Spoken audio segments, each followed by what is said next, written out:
Good afternoon. I'm Eileen Monreale, President of Friends of Olmsted-Beil House. We're thrilled to be at the lovely setting at Newdorf Moravian Parish Hall today for the presentation, Frederick Law Olmsted, A Staten Island Farmer's Travels Abroad with Justin Martin. Thank you to Richard Simpson and the Newdorf Moravian Church for hosting us today. And thank you to those joining us in the room, and a warm welcome to those joining us remotely. We're grateful to collaborate with our friends at Turnstile Tours for live streaming of today's event. We're delighted to be joined today by the National Association for Olmsted Parks, NAOP, and thank them for their work and their support of our efforts, as well as those of the New York City Department of Parks and Recreation. This program originated from the vision of Friends of Olmsted-Beil House board member, Maureen Marlowe, and I think we are all in for a special treat today. Many thanks to Maureen for sharing your vision to highlight Olmsted's time on Staten Island.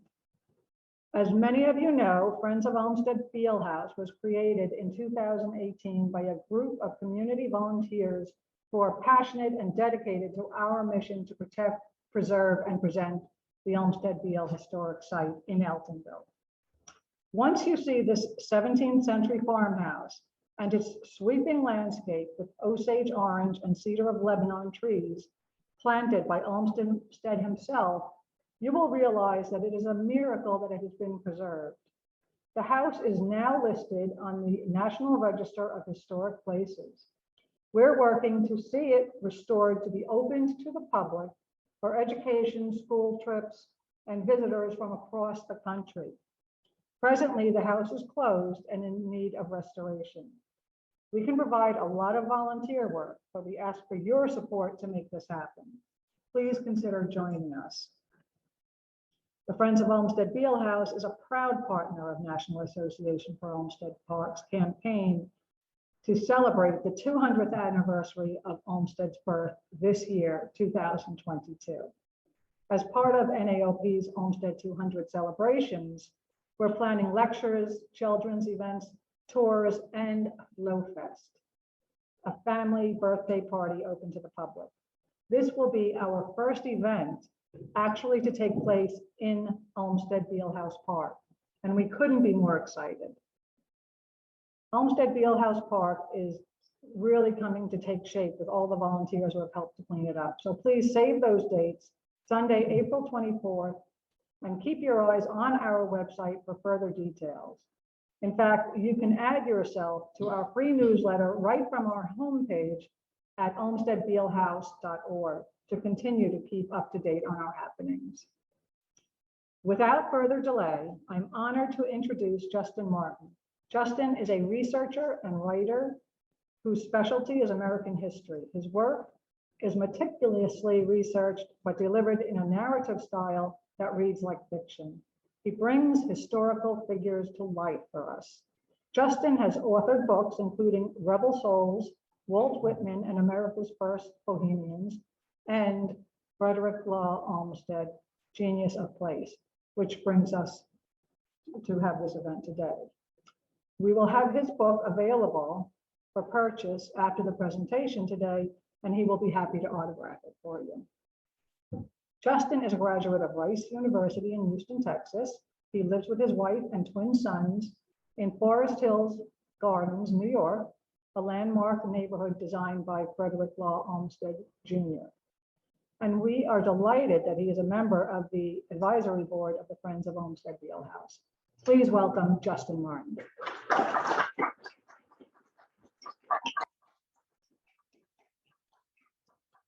Well, thanks for that very nice introduction, Eileen. And it's good afternoon, everybody. It's an honor to be here. It's an honor to be speaking on behalf of the Friends of the Olmsted-Beil House and also Turnstile Tours.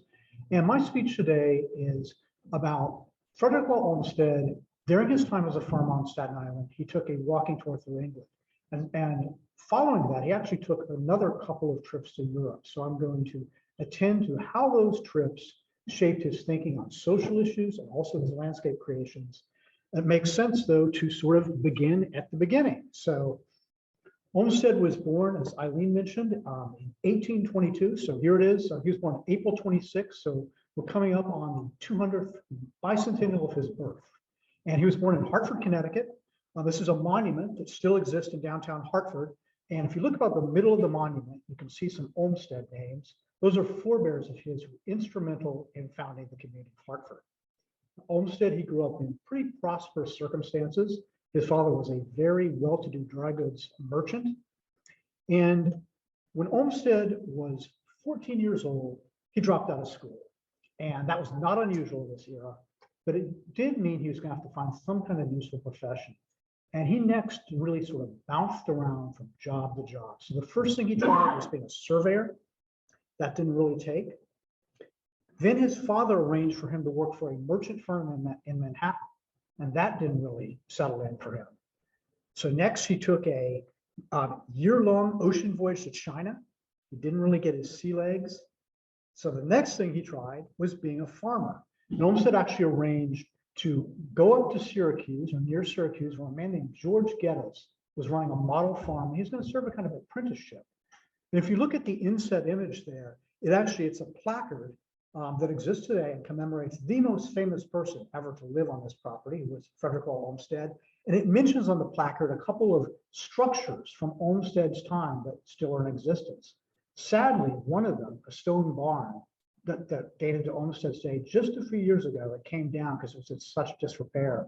And that's sad. I mean, we have a finite number of historical artifacts, you might call them. If one of them has to be destroyed because it falls into disrepair, can't be replaced. It's irreplaceable. So I want to take this opportunity to give a shout out to the Olmsted-Beil House and the fine work they're doing on preserving the Olmsted farm here on Staten Island. So Olmsted, he served his apprenticeship under this man, George Geddes, near Syracuse. And then he set off on his own to be a farmer. And he had a farm in Connecticut. And to all accounts, by all accounts, it was a pretty unattractive situation.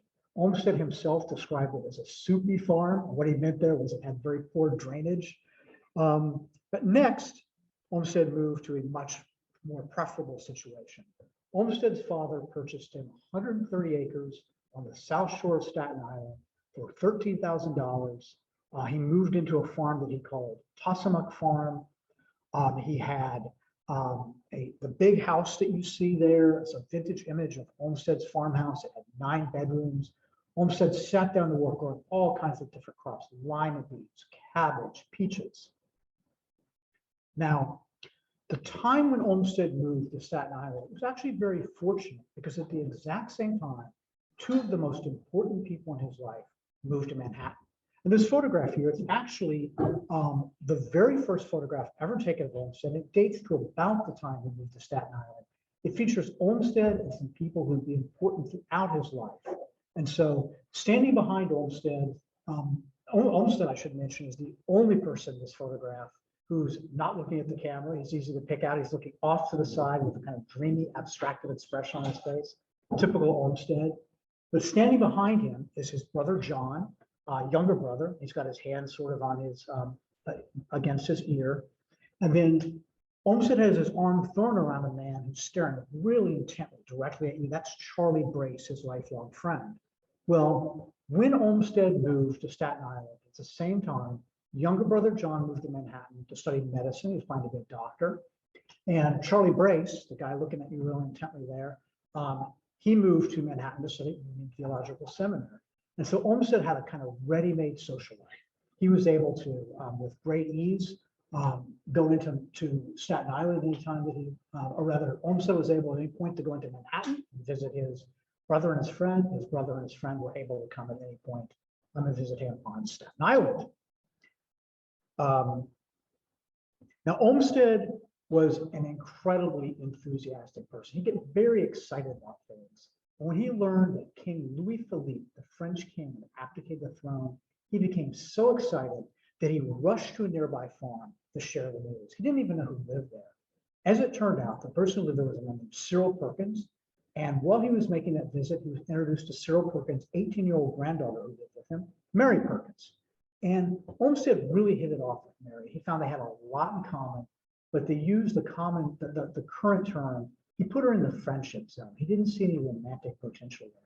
However, younger brother John was visiting frequently from Manhattan to Staten Island, and he met Mary. He felt very differently about her. They fell in love, and they would get married. Now, Olmsted was really settling into farming on Staten Island. He finally found a profession that kind of stuck. He was really making a go of it. But then he learned his younger brother John and Charlie Brace, the guy who was staring at him very intently on the earlier photograph, he learned they were planning to take a walking tour across England. And Olmsted became almost pathologically jealous. He really wanted to go along. So he started writing a series of letters to his father in which he begged to borrow the money to go on this walking tour. And Olmsted summoned all kinds of different reasons. For instance, he came up with various health ailments that seemed to me just to be imaginary. He also suggested to his father now was the time to go to England when he was a young man. If he waited until he was older, he'd be jaded. But I think the argument that carried the day was that Olmsted suggested in one of his letters that England was in the seat of scientific farming in the world. And so if he went there, he could be exposed to some of the best practices in agriculture. He could bring those ideas back to his farm. So it's farm on Staten Island. So in April of 1850, just a few days after Olmsted's 28th birthday, he set off for the walking tour. He set off on a ship to cross the Atlantic. Passage was $12. And when he arrived, $12. And when he arrived, he dutifully traveled over the English countryside, visiting various model farms, talking to the farmers about the latest agricultural practices, and also being exposed to what was really cutting edge technology, various farming implements, such as this item here, which is actually an illustration that Olmsted did while he was making this walking tour. But being a very curious, kind of broad-minded person, while Olmsted was on this walking tour of England, he did not confine himself to visiting model farms.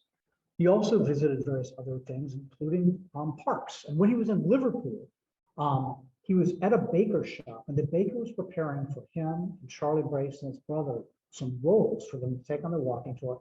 And the baker said, "You cannot leave Liverpool without visiting our new park, Birkenhead Park."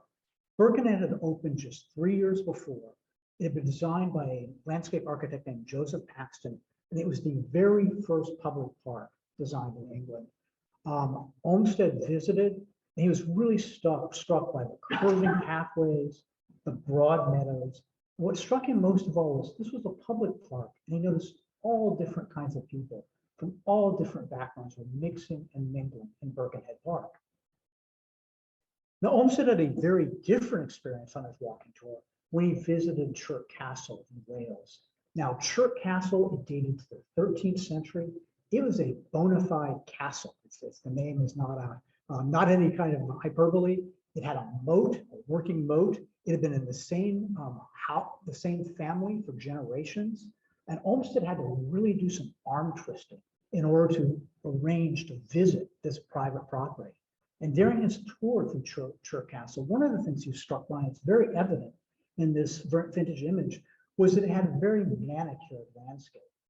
But at one point, or at a certain point where Olmsted was taking his tour of Chirk Castle, he found himself falling into a reverie. He started to think, what would it be like if I was the owner of this castle? What if I was the lord of the manor, being the important person that was responsible for this grand estate? Now, as you can see from this vintage image, Chirk Castle was also a gated. There's a gate that would block one off. And so when Olmsted was having his reverie, in the very next moment, it's almost like a pendulum swing, he suddenly thought, I could not possibly be the lord and manor of this castle. It would make no sense for me. I'm an American. I'm a small d Democrat. I believe in egalitarianism. And so that was the feeling he had sort of in the very next moment. So as you can see, Olmsted was having all kinds of thoughts as he was visiting these various landscapes. And yet, remember at this point, Olmsted was a farmer by trade. So these various observations he was making and thoughts he was having, he just kind of tucked them away for a later date. Now, when Olmsted returned from his walking tour, he was met with a very fortunate circumstance. One of his neighbors on Staten Island was a weekend hobby farmer, and his full-time job in Manhattan was, the man's name was George Putnam. His full-time job was running the publishing company, which he founded, which still exists and still bears his name. He approached Olmsted and he asked him if he'd be willing to write a book about his recent walking tour across England. Olmsted readily agreed. He wrote a book called Walks and Talks of an American Farmer in England. Now, if you look at the inside image there, the book is full of illustrations that Olmsted did while he was on his walking tour. Now, the book got really, really tepid critical notices. It sold very slowly, but Olmsted had now made a kind of incredible transition. He'd gone from being a surveyor to a clerk to a sailor to a farmer to he had now kind of toe-dipped into writing. So now comes an absolute extraordinary circumstance. It's 1852 and there's a brand new newspaper. It's called the New York Times. It's a startup. And Henry Raymond, the editor of this paper, is trying to figure out how to distinguish his paper from all the competition. This is the era in which a big city like New York City has about a dozen dailies. And so Raymond, the editor, came to the conclusion that the way to separate his paper from the welter of competition was to dispatch a reporter to the American South to report on slavery. It's about a decade before the Civil War. Tensions were running very high between the North and the South. Olmsted, he applied for this job. He had a 5-minute interview with the editor, Henry Raymond, and he landed this plum gig. Now you might be thinking, he sounds pretty underqualified, but the Times was a startup, so it's in that classic sort of all hands on deck startup mode. Olmsted did have a book to his credit. He'd written this book, Walks and Talks of an American Farmer in England. But most significant of all, Olmsted was a farmer, and the South in this era was nothing if not an agrarian society.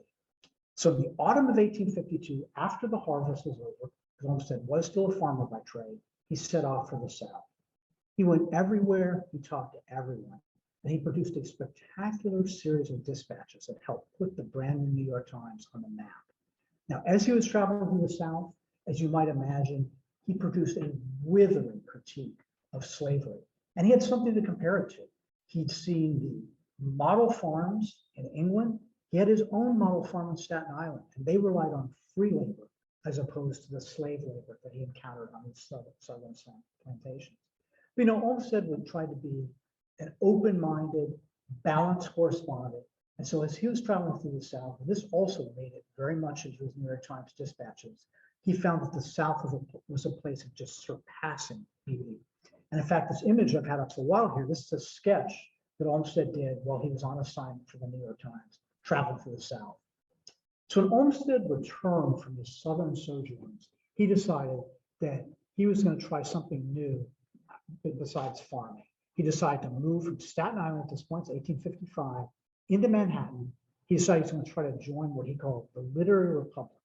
He was going to try to make it now as a writer and journalist. But now comes an absolute cataclysmic event in U.S. economic history. It's known as the crash of 1857. It's a very rapid downward spiral in economic conditions. Olmsted found himself out of a job. He was low on coal. He had holes in his shoes. He owed money to his father and just about everyone he knew. And so Olmsted was forced to take a very modest job for someone who lately traveled to what he called the Literary Republic, you know, a reporter from the New York Times. Olmsted's very modest job was knocking down structures and draining swamps in a scruffy piece of land, very prosaically named for its position right in the middle of New York City. It's called Central Park. And Olmsted's job, his very modest job, was to clear this piece of land for someone else's design. Enter Calvert Vaux. Now, Vaux was a trained English architect. He took one look at the existing design for Central Park. He was disgusted. He could not believe how amateurish it was. In Vaux, he had friends in high places. He'd recently designed the Fifth Avenue mansion of one of the board members of the future Central Park. And so Vaux started approaching the board. I'm paraphrasing here. He said, in England, where I'm from, if you want to get the best design, hold a public competition. Well, the board had listened to Vaux. It tabled that amateurish design, and then it announced a new competition that was open to the public.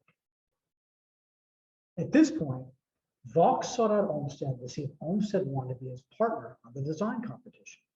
Now, Vaux couldn't care a whit about the fact that Olmsted had recently been traveling in these rarefied circles, part of the Literary Republic, a reporter for the New York Times.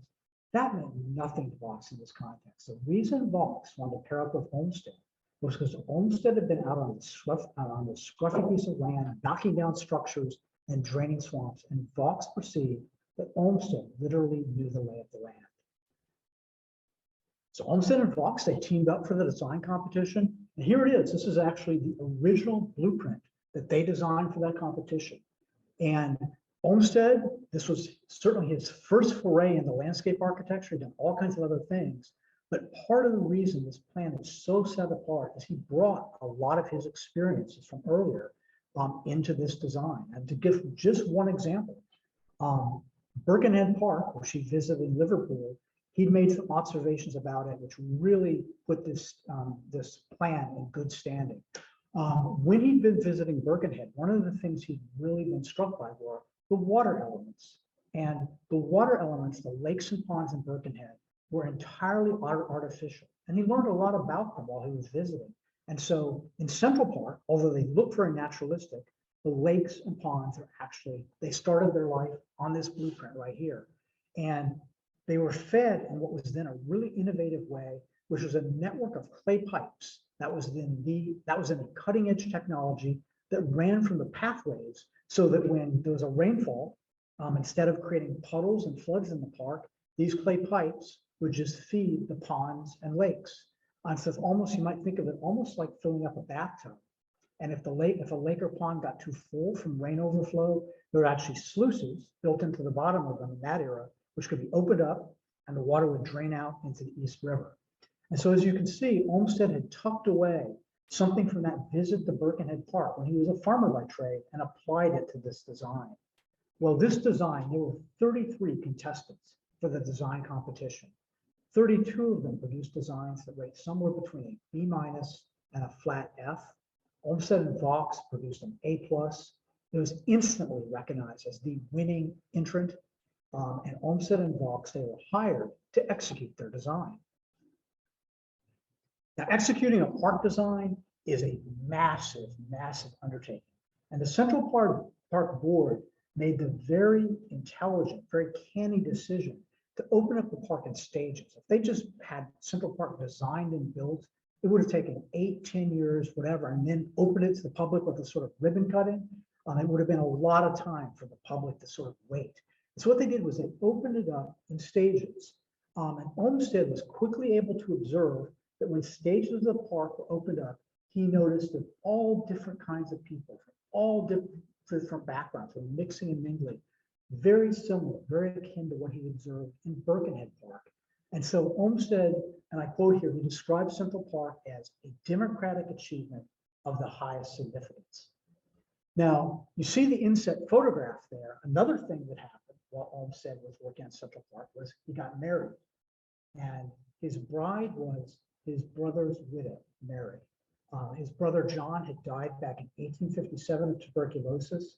And in a heartrending deathbed letter to Frederick, his brother, his very last words to Fred, contained in a PS, were, "Don't let Mary suffer while you're alive." Well, Olmsted, being a dutiful brother, he honored this wish. He married Mary, his brother's widow. He would raise the 3 children. He would adopt and raise the 3 children that Mary and John had as his own. He and Mary would also have 4 children of their own, 2 of whom would live to adulthood. Now, as I've described it, working on a park is a long-term project. It's stressful. And as it got a little ways along, Olmsted found himself just embroiled and embattled in various fights with the board of the park. He was worn out from the demands of designing the park, and he had what in modern terms would be called a nervous breakdown. Now, the park board, they certainly wanted this talented landscape architect to finish the project, and so they decided to send him off to Europe for 6 weeks, at which time he would visit 8 different cities. And the idea was this would be a kind of rest cure almost. He'd travel off to Europe and hopefully, sort of get his wits back about him. Well, On this tour, as I said, he visited 6 different countries over 6 weeks. And at one point, when he was in Paris, he actually visited the Bois de Boulogne, pardon my French, about 8 times. And at this point, Olmsted Central Park was well underway. There wasn't much that he was going to observe among these European masterpieces and wonders that he really could apply to the Central Park design. And Central Park was really his debut as a landscape architect. So it wasn't as if this man who bounced around so much necessarily was committed or knew he continued to do landscape architecture. So you might think of this as like his earlier walking tour to England. He just kind of tucked away his observations he made at the Bois de Boulogne and other places for some later day. Well, the Civil War broke out in 1861. Olmsted certainly wanted, given what he observed traveling south, he certainly wanted to be involved in the Civil War effort, certainly wanted to be involved on the Union side. At this point, Olmsted and Vaux had completed much of what they wanted to with Central Park. What they hadn't completed was in progress. So Olmsted felt comfortable leaving employ at Central Park, going down to Washington, D.C., and heading up an outfit called the United States Sanitary Commission. Now, the United States Sanitary Commission just provided immeasurable aid to wounded soldiers during the Civil War. And after the war, through a whole series of convolutions, this very outfit that Olmsted headed up would morph into the American Red Cross. Well, I think by now I've established Olmsted as a pretty restless guy. About halfway through the Civil War, he decided that the United States Sanitary Commission was on even footing. He decided he was ready for a new challenge. So at the tail end of the Civil War, Olmsted headed out to California and became the superintendent of a gold mine. And this photograph, this ugly photograph, is the actual hillside in which Olmsted's gold mine operated, a vintage image of that. And then if you see the inset image, that's a stock certificate of what was known as the Mariposa Company. I bought that from a collector. I paid $7, if I remember right. That's about $7 more than it was worth in Olmsted's day. As was often the case, Olmsted and his team, they worked the land hard. Very little gold was ever found.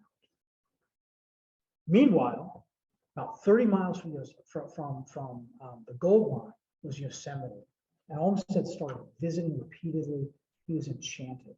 Now, according to one old account I came across in my research, Olmsted was one of the very first 500 non-Native Americans even to set foot in the valley. So it gives you an idea of how isolated it was in that era. But Olmsted also perceived it was only a matter of time before civilization started to encroach. And so he started making the kind of call for the federal government to step in and preserve this beautiful place. It gives you an idea of how prescient Olmsted could be. This was 30 years, this was many years, many decades before the National Park Service even existed. Well, the Civil War ended in 1865, and all of a sudden, all these communities around the country started clamoring to have parks designed. Central Park had been designed, and the work on it had begun on the eve of the Civil War. And all these other communities, they wanted their Central Park, but the war intervened and it put their plans on hold. When the Civil War ended, it was almost like a dam bursting. There was all this pent-up demand, and the natural team for these communities to turn to was a team, Olmsted and Vaux, who designed this masterpiece in Central Park on the eve of the Civil War. So Olmsted and Vaux, they reunited, and together they designed a whole series of masterpieces across the country. They designed Prospect Park in Brooklyn. That was their sophomore effort. I love this image, by the way. It's a tree trimming team on some kind of very tall and precarious ladder. And by the way, Olmsted, when he worked on Prospect Park, he lived in Clifton, in the Clifton section of Staten Island. So it made his commute easier. Now, together, Olmsted and Vaux, they designed Riverside, a community just outside of Chicago, a suburban community. And Olmsted and Vaux, they also designed an entire park system for the city of Buffalo, New York, and the various parks were connected by parkways. And if you just take one look at that and kind of compare it to the earlier image I showed of the Bois de Boulogne, it's obvious that Olmsted had tucked away this notion of these kind of broad boulevards, which is one of the kind of the trademarks of the Bois de Boulogne, and applied it to the various parkways in Buffalo. So as you can see, he was taking these experiences he had earlier and applying them to his landscape creations. Now, I like to think of Olmsted and Vaux as being kind of like Simon and Garfunkel. They were a very energized, creative team, but they also were always at each other's throats. At a certain point, their partnership broke up, and Olmsted would continue on solo. And as a solo practitioner, one of the people who worked for Olmsted was his son, John Charles. John Charles worked in his firm as a young man as a draftsman. And at a certain point, Olmsted decided it was time for John Charles to travel to Europe as he had when he was a young man, to sort of view various masterpieces and try to sort of absorb various details that he saw. And so at this point, I'm going to read to you from a letter as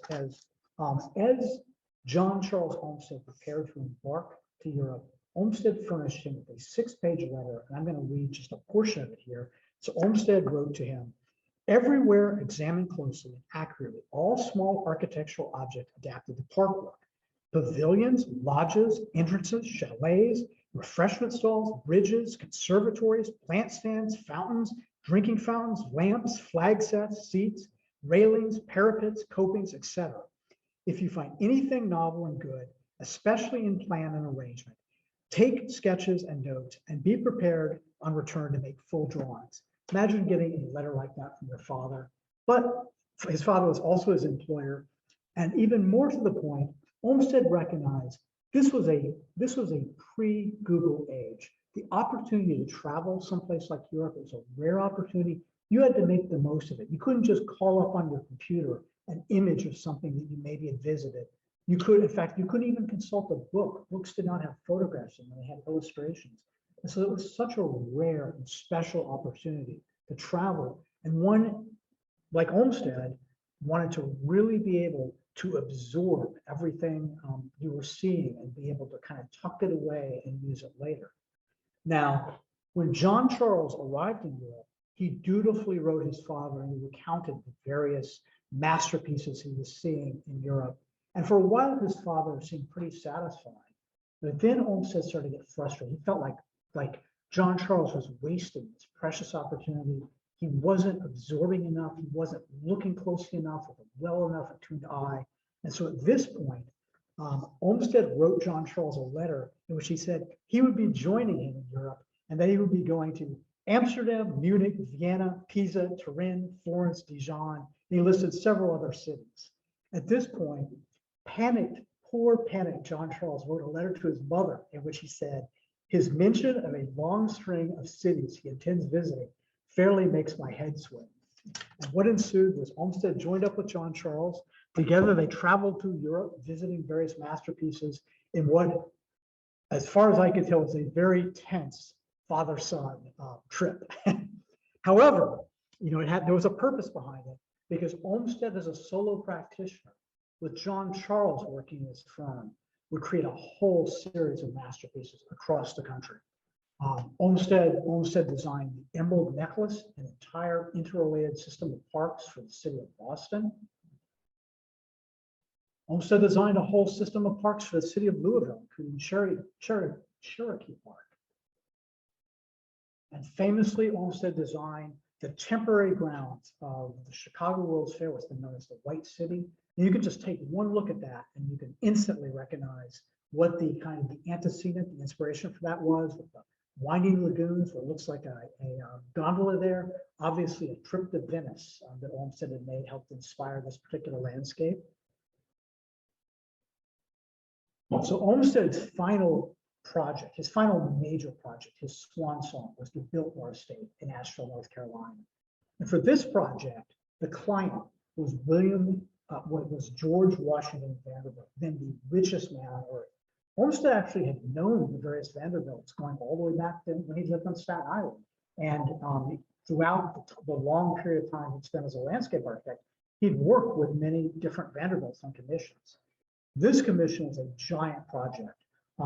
Olmsted needed to landscape 120,000 acres surrounding this giant house. And so if you see the inset photograph here, Olmsted wanted to have his son, Frederick Olmsted Jr., who was then studying at Harvard, come down and join him and serve a kind of apprenticeship on this project.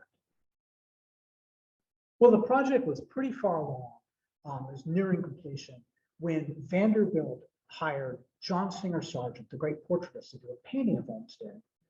And at this point, Olmsted was an old man. He was in poor health. He was worn down by the demands of this project. And so he found these sittings, or as you can see, standings required for this portrait pretty onerous. And so he was only willing to do 3 of them. And then he decided he was going to go back up to Boston where he lived. The project, it could be finished by people who were on site. It was pretty well along. And as for the painting, well, Frederick Law Olmsted Jr., his son, donned his father's clothing and stood in. And so this painting was completed with son standing in for father. From a symbolic standpoint, you cannot make too much of this. It was literally a changing of the guard. And sure enough, just a few short years later, Olmsted, the great 19th century figure, the pioneer of landscape architecture in the United States, would pass away. Stepping into a profession, waiting for them, ready-made, would be his sons, John Charles on the left and Frederick Olmsted Jr., and they would create a whole series of masterpieces in the 20th century in landscape architecture. And in fact, in 1908, Frederick Olmsted Jr., he was traveling through Europe on a 3-month tour to view various masterpieces. Sound familiar? It's kind of the apple doesn't fall far from the tree. He received a letter from something called the Russell Sage Corporation from New York City. And they were inquiring whether he'd be willing to do a commission and design a new neighborhood in Forest Hills in Queens. And so here was what he designed. Looks kind of European, right? So obviously it was drawn in part on the recent trip that he'd taken before he came back, and Frederick Olmsted Jr. and the firm, the Olmsted firm, did this design. So everything I've shown you to this point have been various vintage images of Olmsted creations. I'm going to close by showing you some Technicolor images of various Olmsted projects. What I hope this will serve to do is to show how very intact many of these places remain to this day. At this point, I'm not going to provide much commentary. I'll just sort of end with a slideshow. So Olmsted designed the campus of Stanford University. This is Belle Isle, Highland Park in Detroit. Olmsted designed the Druid Hills neighborhood of Atlanta. This is the 99 Steps, a feature of Franklin Park, part of an entire park system called the Emerald Necklace that Olmsted designed for the city of Boston. Lake Park in Milwaukee. Yes, Olmsted designed the grounds of the National Zoo in Washington, D.C. This is Delaware Park, the jewel of an entire park system that Olmsted and Vaux designed for the city of Buffalo. Shawnee Park, absolutely gorgeous park in Louisville, Kentucky. Central Park, as it looks right about now, with snow on the ground. This is where I woke up this morning. This is Forest Hills Gardens, designed by Frederick Olmsted Jr. and the Olmsted firm. My wife would have my head if I didn't give her a photo credit, so there it is. And then here's the Olmsted-Beil House with a group of volunteers, a member of the board standing out front. So I want to close by saying that travel, everybody finds that travel is such a broadening experience. And it's great that Olmsted took it so seriously, was able to absorb so much when he was traveling, because we have all these masterpieces around the country, which are still excellent, which are still with us. And thank you very much.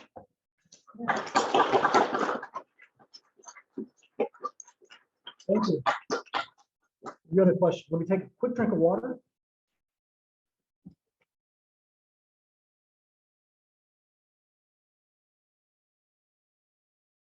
Yeah, well, Parkway is I mentioned that there was the Buffalo system was connected by Parkways.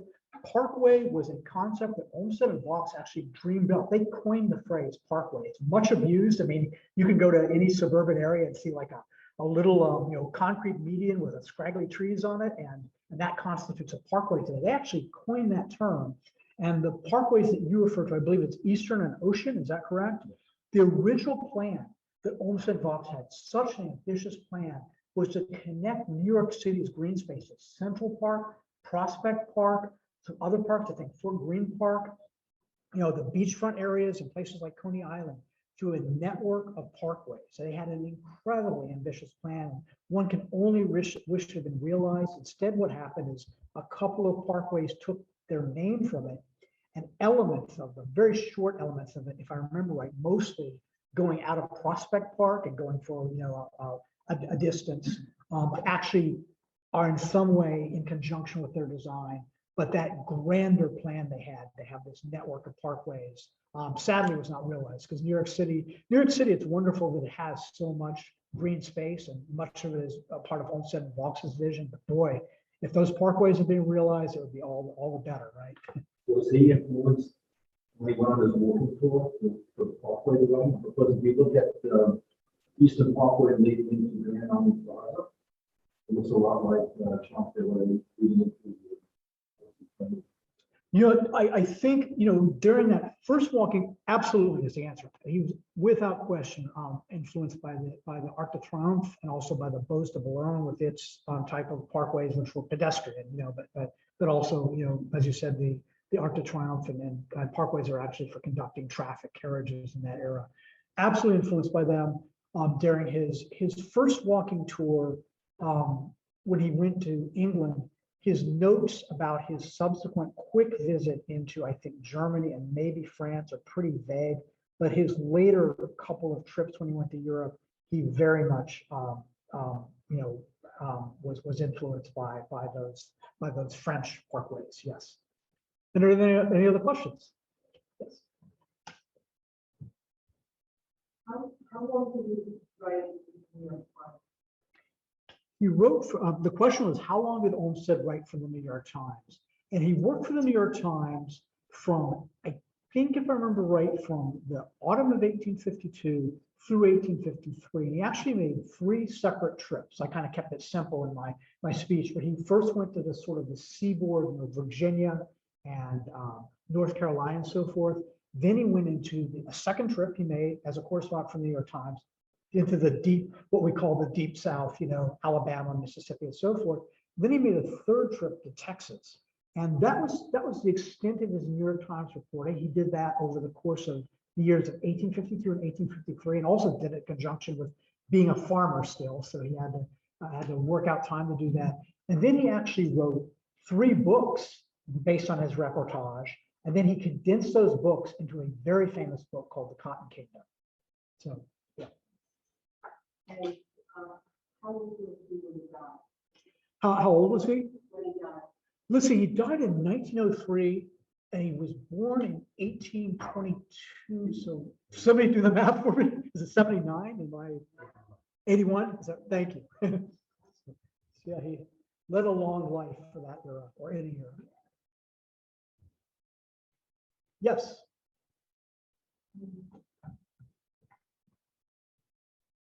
How long did he live on Staten Island?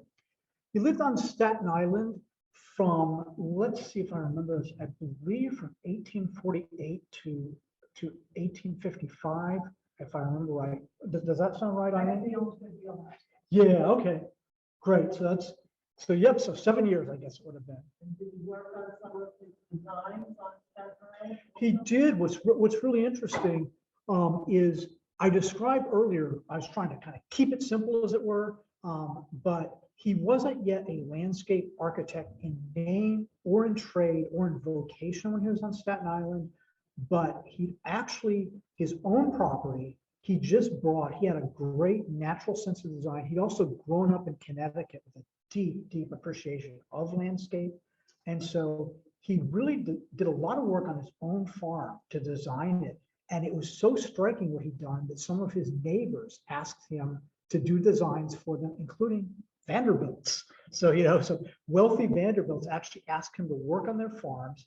And so these represent Olmsted's very first landscape commissions. Even though he would not have called himself a landscape architect, he had no inkling that he would be doing it at such a high level. He probably, he never had any verbiage for what he was doing, but he was just, he'd done a nice job of designful, the landscape of his farm, and he was doing the same for modest fees from some of his neighbors. Yes. So we have a question from online from Maureen, who asks, are there any books of his sketches from his travels or his work?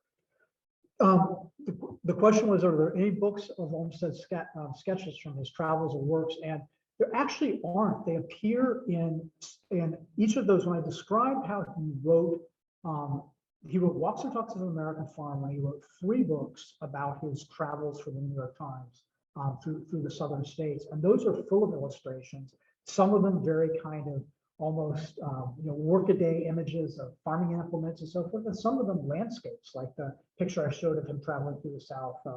And so they're very striking illustrations, but they have not been collected in a book. That's probably a good idea for somebody.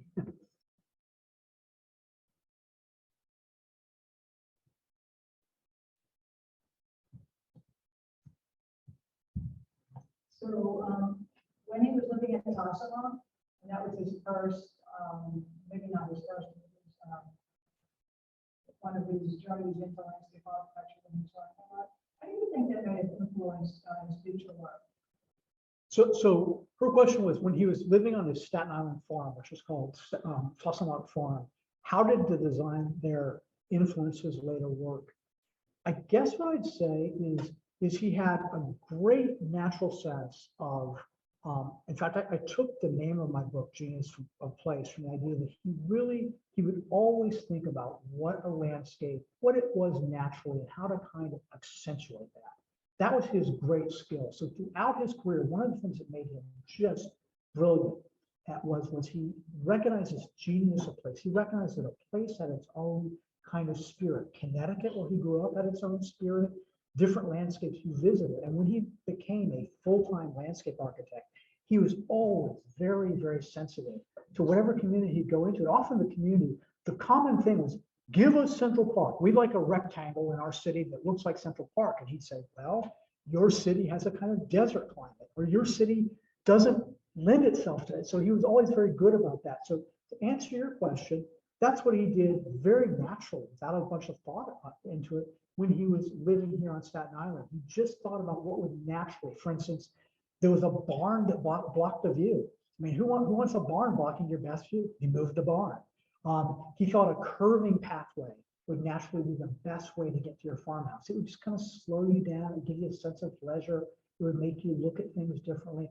So the various things he did. Another good example is there was just a place, I mean, I mentioned that his farm in Connecticut was soupy. There was a little bit of soup in Staten Island too. He had a kind of a place where water would gather. And so he edged it with rocks. And all of a sudden this place, rather than having to be a drainage hassle, became presto, an ornamental pond. So he was very good always at looking at a landscape, and instead of trying to make it what it wasn't, just trying to pull out of it its best self, as it were. We have another Staten Island question, which is, did he design Clove Lake or Silver Lake parks on Staten Island? I don't know. The question was, did he design Clove Lake or Silver Lake on Staten Island? Eileen, do you know?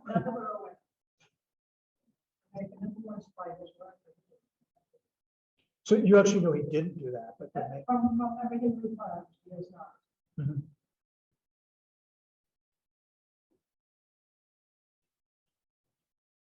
Any more questions? Well, thank you very much. It's been a great pleasure.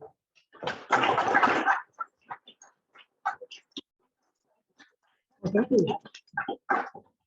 And thank you also to our, it was wonderful, and thank you for the great questions from our remote audience and those in the room.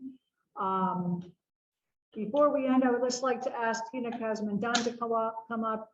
She has a couple words to say.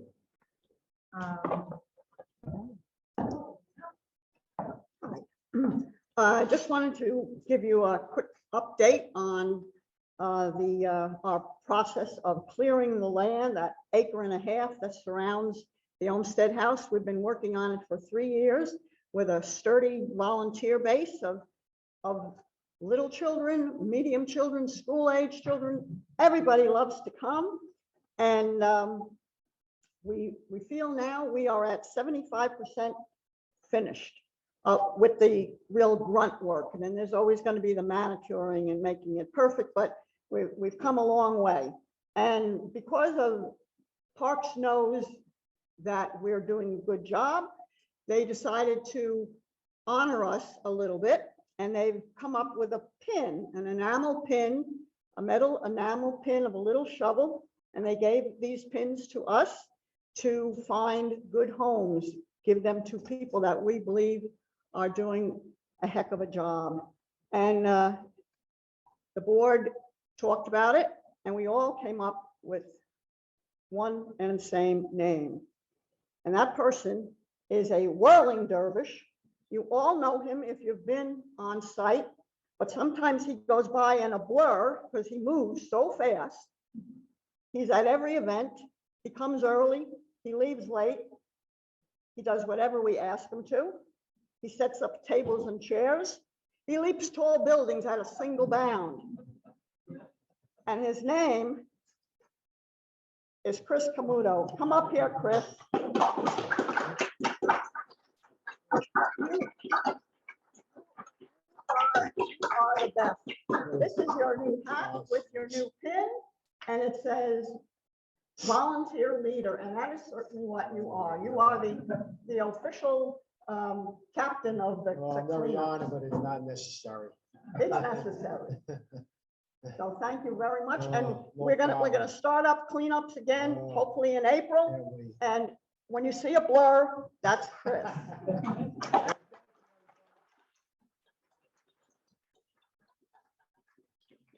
Wonderful and very well deserved. There was a great question about what other work did Olmsted do on Staten Island.